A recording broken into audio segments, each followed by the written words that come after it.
Arsenal are winning the league. Okay, I'll play it for you. Come May. Let's move straight to business. The Premier League matches start tonight. Wolves will take on Aston Villa, 9 p.m. Nigerian time. That's a big game for Aston Villa. For Wolves, they know that they'll be going back to the second division. But for Aston Villa, they know there's still a slight chance that they can compete for the title. Yes, even though I do not fully trust, I'm not fully on board with Unai Emery and his composure, especially at this time of the season.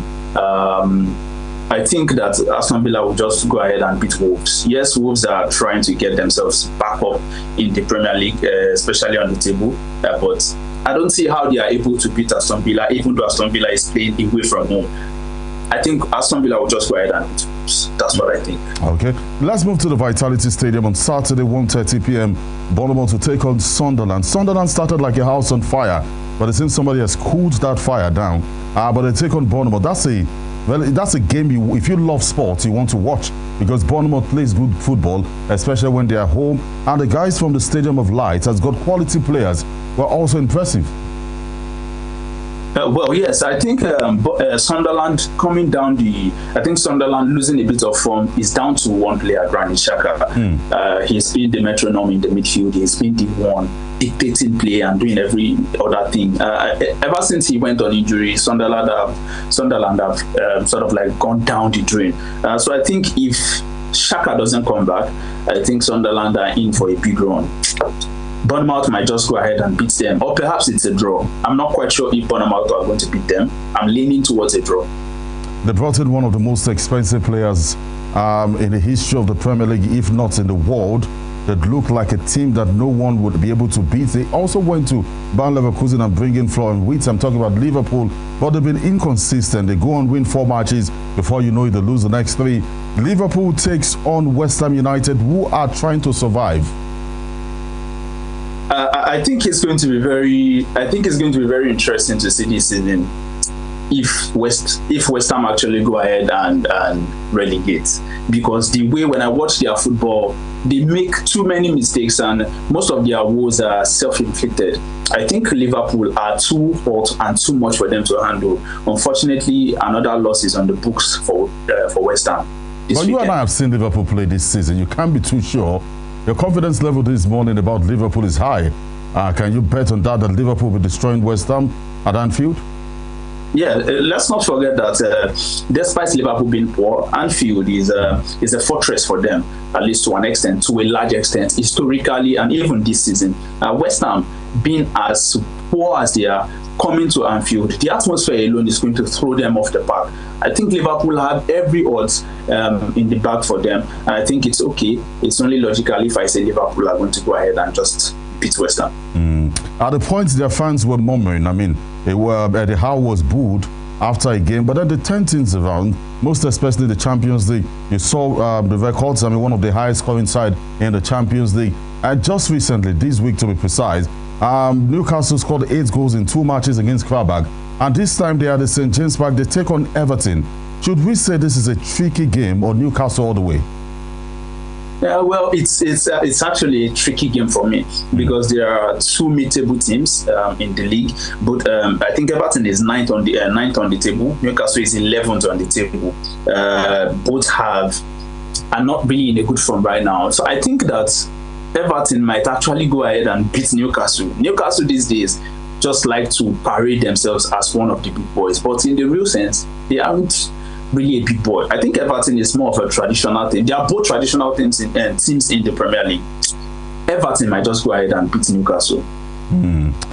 All right, we know that it was asked some weeks ago, and they asked if they can still win the title. They say it is 1 game at a time, and as professionals in this business, we know it is mind games.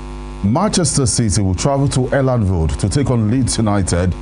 With the City, if it was match day 15-14, we can say anything is possible. But we have less than 12 games to go. Manchester City knows that they have a team that is inconsistent in Arsenal, so they must do their part and win every game. So is it Uhuru? Will it be Uhuru for Manchester City? Is it a one-sided game, or Leeds United can pull up a surprise here?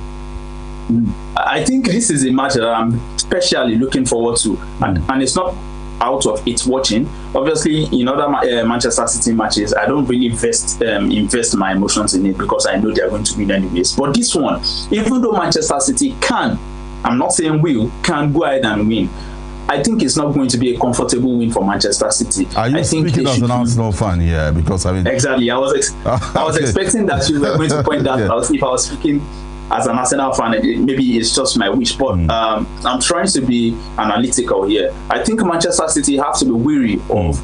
This is the type of game where you end the game and then you say, let's just take positives from the match. I'm seeing a draw, but I think Manchester City can. I'm not saying will beat Leeds. I'm saying they can. Vote to me. I mean, you and I know, but I will leave it that way. Let's not press further. Let's not just press further. Let's look at other games. Nottingham Forest are through to the next round of the Conference League, and that brought smile to the owner, Evangelis Mavropanos, if that is his name. I mean, you could see him in the stands smiling. But this time they travel to the Amex Stadium to take on Brighton. Quickly in 30 seconds, what's your take? First of all, I just want to talk about the way the club is run. Right now, I think it is poorly run and it is reflecting on the affairs of the team on the pitch. Against Brighton, Brighton is 14th on the table, Bournemouth is 17th on the table. Two basically below average teams. I don't know what is wrong with Brighton this season, but I think that Nottingham Forest can actually go ahead and win the match. I think Brighton, for me, have been poorer than I expected. Give me this fixture 3 years ago, and I will tell you it's a straight win for Tottenham. But now, with what we've been seeing and the way they've been playing, they're traveling to the Craven Cottage to take on Fulham. I can tell you that based on experience and what I've seen over the season, Fulham might be picking up a point here.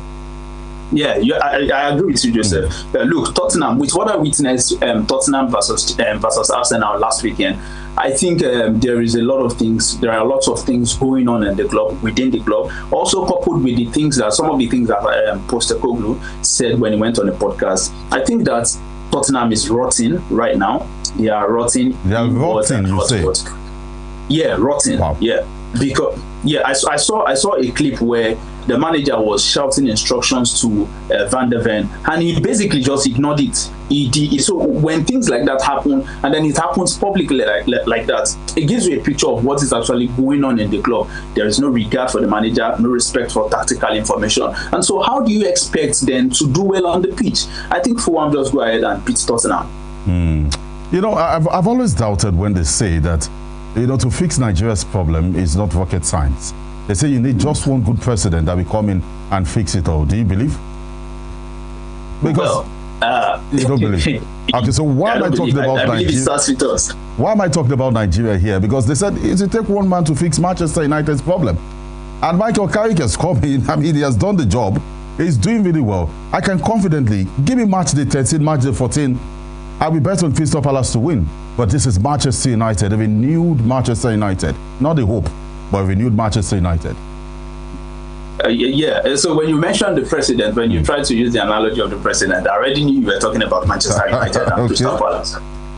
Look, I think Michael Carrick has come in and I think he has done a great job. Personally, I saw this coming when he was appointed. I was talking with my community this year. I said, look, this appointment is actually a very good one for Manchester United. I think that he might very well just go ahead and make 5th or perhaps 4th. I think his appointment for Manchester United has been a real blessing for them. And I think that they should just go ahead and permanent the deal if they are ready to back him. And by backing him, I'm talking about letting go of some of the players in the squad. They are simply not good enough, especially for the standard of Manchester United. If they are ready to back him, can you mention a few players? Can you mention a few players for me? The players that are not good enough. Yeah. You're looking at Dalot. Dalot can go. Casemiro can go. Forget about the goals he's scoring. Obviously, it sounds somehow when you say forget about the goals. Casemiro can go. Bruno Fernandes can. I'm not quite sure about Bruno Fernandes, and the reason you cannot basically let go of somebody like Bruno Fernandes is that his contributions, he's basically the one keeping Manchester United at the top. But if you are looking to build something solid, something long term, I don't think Bruno Fernandes is the one. Is your go-to man for it. So you're looking at letting go of Dalot. Patrick Dogu can excuse as well. You're looking at Luke Shaw. There is no reason why Luke Shaw should still be in that team. Let him go. And a couple other players like that, they need to leave. There's a church behind my house, and I don't go to church, but there's a church behind my house, and they were having a prayer session one morning, and they said their prayer point was that any near win syndrome, any near success syndrome, that may God take it away from my life. And I shouted a big amen, because that has been the problem of Arsenal. It's always near win, and that's why I'm asking you again: can Arsenal win the league? They take on Chelsea on Sunday. Your thoughts quickly. I do not speak like an Arsenal fan. Now speak as a professional that you are. All right. So first of all, I just want to be clear here.